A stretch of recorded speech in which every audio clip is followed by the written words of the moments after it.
Hey guys, today we're going to be talking about chord tones, understanding where your root, your third, your fifth is. This will aid you in your soloing. It will also help you improve your knowledge of the fretboard. Clustering these notes together, it's important at a moment's notice to be able to identify where the root, the third, and the fifth of the chord is, especially in terms of soloing. So we're just going to scratch the surface here, but let me give you just the concept and in microcosm.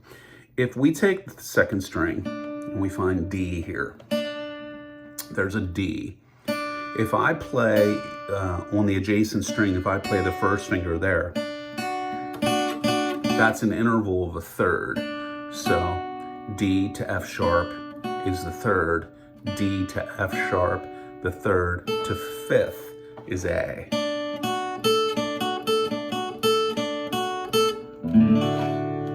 And that's handy to know if you're playing a solo, you're in your pentatonic, you know that a D is coming up, the band's playing a D behind you.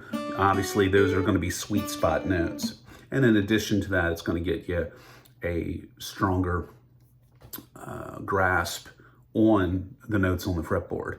So if we have those intervals on all adjacent strings, the second string and the first string, the third string and the second, the fourth string and the third, the fifth string and the fourth, and finally the sixth string and the fifth. But today, let's just look at the notes along the second string. Now, if you've watched the fretboard exercises that I have out, the tutorials on how to better understand what notes are on the fretboard, this will be something that you can do along with that, kind of taking the next step. So we have B, as you watched in the other video, B, C, D, E, F, G, A, and B. When I get to 12, I'm back at the beginning. So let's just start here at D. And if I play those two notes, as you're hearing them, that is a third, a major third.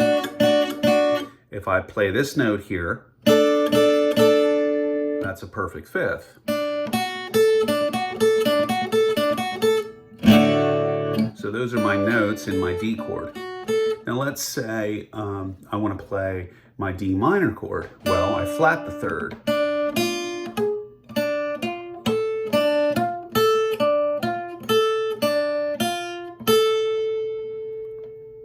The cool thing about this drill is symmetrically it's going to be the same. So when I take this note and go to E, there's G sharp, and there's my B.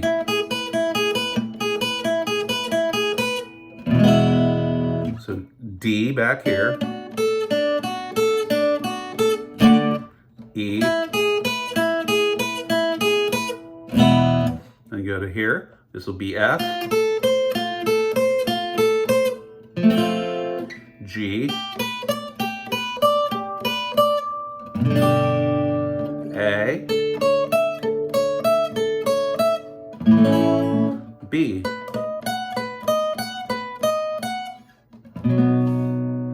and then finally C.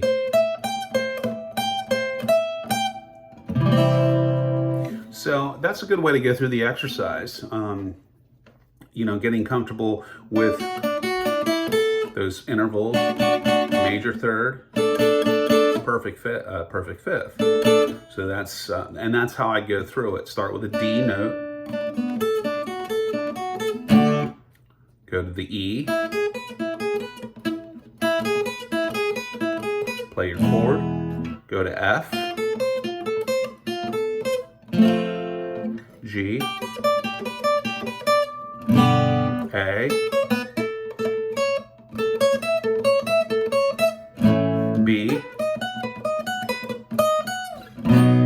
and C. And then obviously I'm back at the beginning. So that's a good way to get a really firm handle on notes on your fretboard. You're learning the skinny strings, learning where the notes are. You're also learning what the chord tones are to each specific chord. For instance, D, by looking at your guitar, you see D, F sharp, and A. So you always know there's a D, F sharp, and an A, and a D chord. If you forget, you can simply look at your guitar and take that shape apart and know root, D, flat, a major third, F sharp, and A. When I go up to, if someone says, you know, hey, what are the notes in an F? You can instantly figure it out. F, A, C.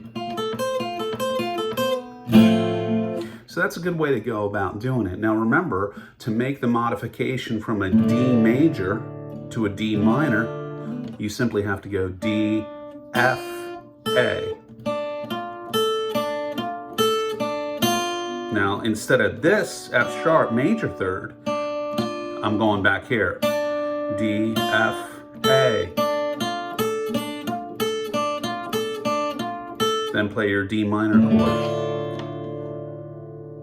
Go up to E.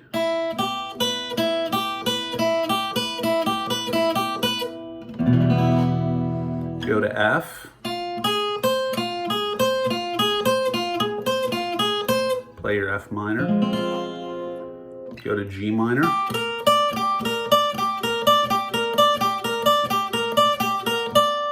Play your G minor chord. A minor.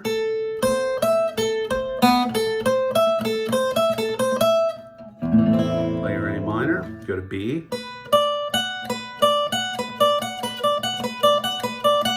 B minor. And last but not least, go to C.